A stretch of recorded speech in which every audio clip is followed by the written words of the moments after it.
Oh, that's the tournament? Yeah, So and then you ran from there all the way to the grand final. Yeah, so that tournament was like a great learning experience because the way I thought about CS at the time maybe was a little bit too strategical at that point.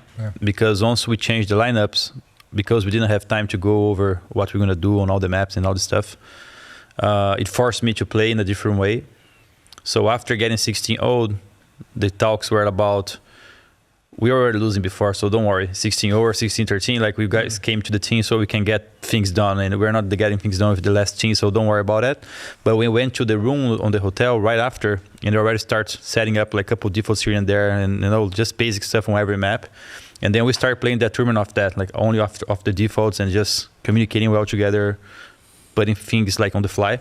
And that's when we left the tournament with a good result. We're like, okay, maybe we're all the time thinking about how to play the game, way too strategized, So that's when we kind of create a new concept on how we could approach the game. So it was a very important tournament, but I think it's just because the way the players thought about the game and they completed each other made it possible, because normally you don't get a team from nowhere and just play defaults and you go super well, but in that case, this particular case, it just happened. Yeah. And this is kind of how I thought about it this morning, and I apologize for this. It's kind of funny that they go out of that event with that kind of a run, and even though you don't win the event, everyone's like, holy shit, that's a super impressive run. At this time for you guys in TSM, you're having similar runs. You've won a couple events, but you're more known for getting to the final and not being able to win it. So you don't even get like that feel-good story of like, oh, we've seen TSM, we've seen the Danes make it to another final.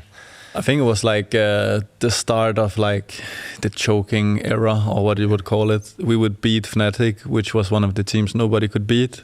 But we would beat them sometimes, and then we would lose to some teams that we were like... You had that triangle, I think, where you could beat Fnatic, Fnatic would beat the French team. Yeah, and the Frenchies would beat us,